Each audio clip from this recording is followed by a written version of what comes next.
নমস্কার বন্ধুরা, simple living Nirupa ব্লগে সকলকেই স্বাগত। এখন বাজে সকাল 8টা আর আজকে শুক্রবার, শিবরাত্রি। আমার উপোস। এদিকে আমি সবার জন্য তেলে ভাজা করতে বসে গেছি। দেখুন, আমি বেগুনি চাপিয়ে দিয়েছি আর এদিকে আলুর দম করে নিয়েছি। আর এই বেগুনি, কুমড়ো ফুলের বড়া আর বাদাম বাটার বড়া করব।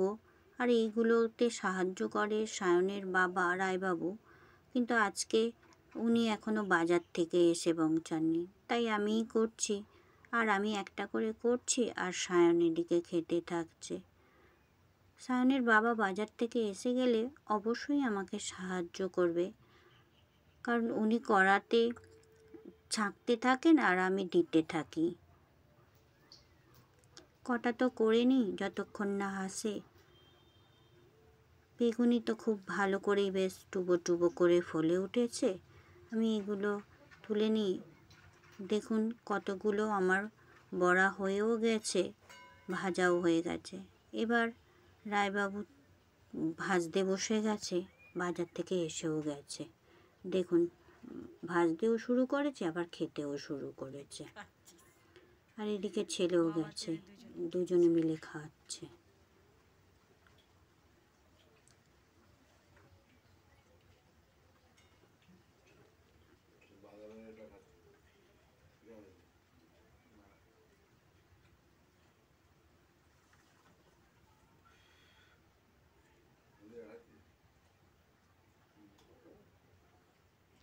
একটু কামড়ে নাও ছেলের থেকে একটু।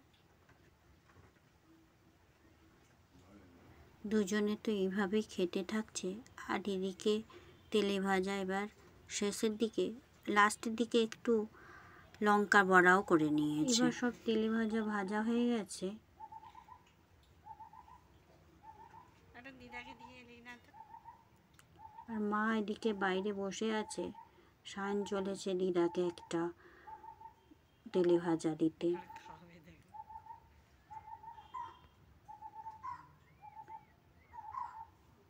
সায়নের আজকে স্কুল ছুটি, স্কুলে যাবে না, তাই ও বাড়িতেই থাকবে। শিবরাত্রি উপলক্ষে ছুটি আছে। শনিবারে ওর পরীক্ষা আছে হিন্দি। দেখুন কীরকম ঝুলছে। ওকে তো সবাই বলে যে এটা ধরে ঝুলছিস, ভেঙে পড়ে যাবে। আর এদিকে ঘাটে আমার জায়েরা কাচাকুচি করতে চলে গেছে। আমিও এদিকে কাচাকুচি করব আর ওরা খেয়ে নেবে, এসে দুপুরের রান্না করব। এদিকে আজকে নিরামিষ করব। আলু ভাজা করেছি, ঢ্যাঁড়স আলুর তরকারি করেছি, আর করছি সবজি ডাল। আর এদিকে বসিয়ে দিয়েছি ভাত। রান্না বান্না হয়ে গেছে। এবার দুপুরবেলা একটা পার্সেল এসেছে সায়নের জন্য। এটা স্পোর্টস শ্যুজ। দেখাই চলুন আপনাদেরকে কীরকম রঙের ও চয়েস করেছে।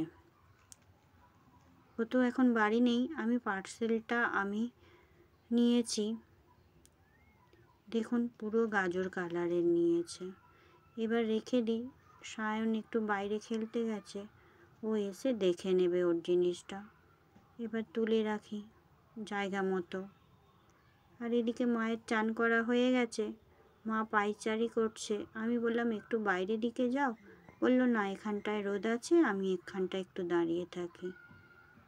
এবার সন্ধে 8টা থেকে শিবরাত্রি পড়েছে, আর আমি 7:30টার সময় এইসব ফলমূল, ধূপ টুপ নিয়ে সব কিছু নিয়ে তৈরি হয়ে পড়েছি।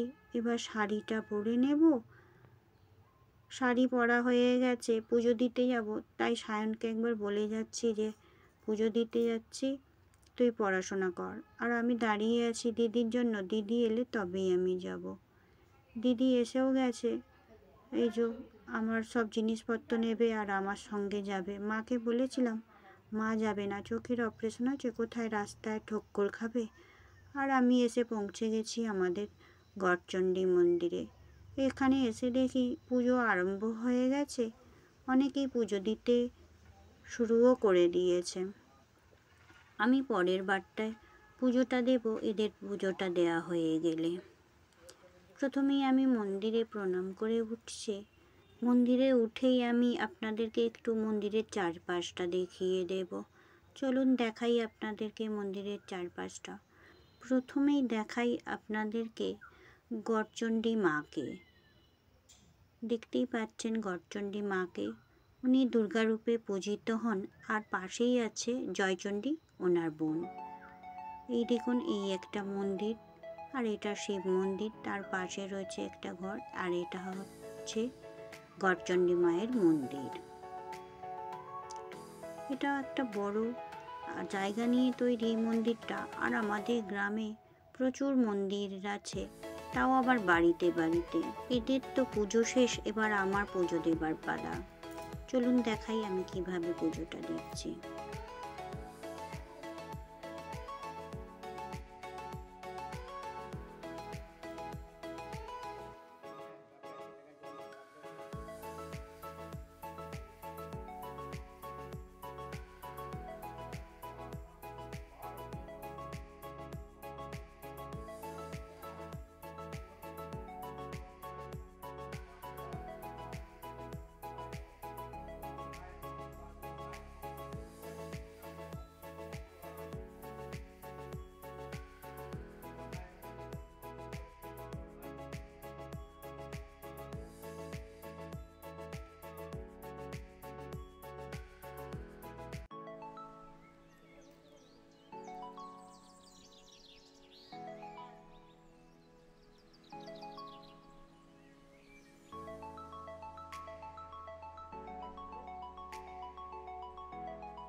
বাবার মাথায় জল ঢালা হয়ে গেছে, এবার একটা দীপ জ্বেলে নিয়ে আমি চলে যাব গড়চণ্ডী মায়ের কাছে দীপটা দিয়ে দেবার জন্য।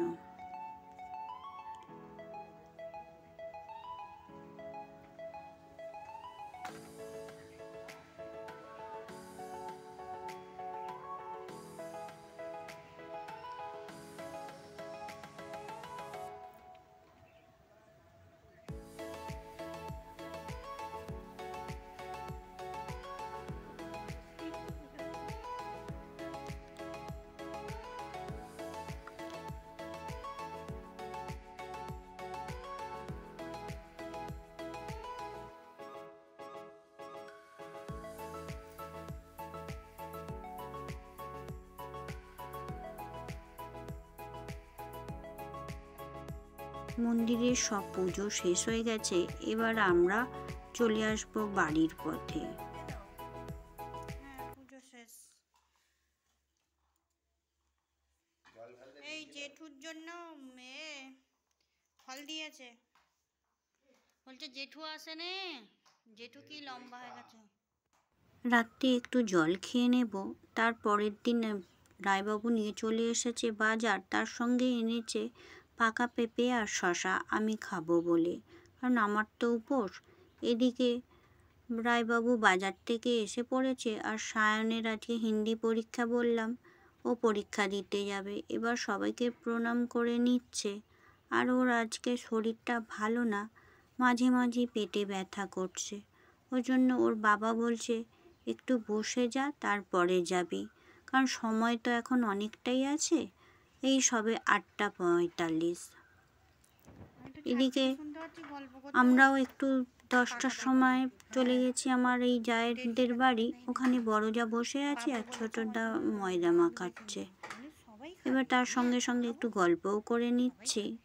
এবার আমরা চলে যাব পুজো দিতে। এটা ওই যে রিঙ্কি বৌমা, তার হচ্ছে মেয়ে। আর এই যে ছোট যা, এটা আমাদের বৌমা, ও চলেছে। আর এটাই বড় যা, এরই বৌমা। আর আমার মাও সঙ্গে যাচ্ছে জায়ের পিছনে পিছনে। আর মন্দিরে এসে দেখি পুজো তো আরম্ভ হয়ে গেছে। দেখুন, প্রথমেই শ্রীধরের পুজো হয়েছে, এবার একটু শিবের পুজো হবে। আমার ছোট যা নাতনিকে নিয়ে বসতে পারছে না, তবুও একটু কষ্ট করেই বসছে। পায়ের সমস্যা তো এখন সবারই, সবাই আর ঠিকঠাক মতো ওঠা বসা করতে পারে না। আমি তো ওখানে জল দিয়ে এসেছি ঠাকুরের মাথায়, আবারও আজকে শিবের মাথায় একটু জল দিয়ে নেব। প্রথমে ওরা সবাই করে নিক, তারপরে আমি করব। এদিকে আমি এই যে এক কোণে বসে আছি। মন্দিরটা অনেকটাই বড়, তবে এতজন ধরে না একসঙ্গে। সব দেখুন, একসঙ্গে 3টে শিব। পুজো শেষ হয়ে গেছে, এবার ঠাকুরমশাই একটু শাঁখ বাজিয়ে নেবে, তারপরে সবাই জল ঢালা শুরু হবে। আর আমাদের মন্দিরে ঠাকুরমশাই শাঁখ বাজায়, আমাদেরকে কোনোদিনই শাঁখ বাজাতে হয় না। যদি বাড়িতে হয় তাহলেই শাঁখটা বাজাতে হয়, তাও ঠাকুরমশাইই বাজান। এদিকে দেখুন সবাই কীরকম লাইন দিয়ে বসে পড়েছে।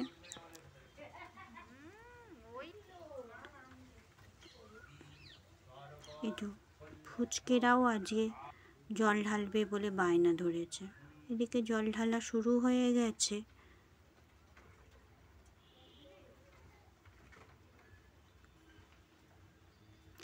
মাও একটু প্রণাম করে নিচ্ছে ঠাকুরকে। মা তবে শিবরাত্রি করে না, আমাদের বাড়ি এসেছে।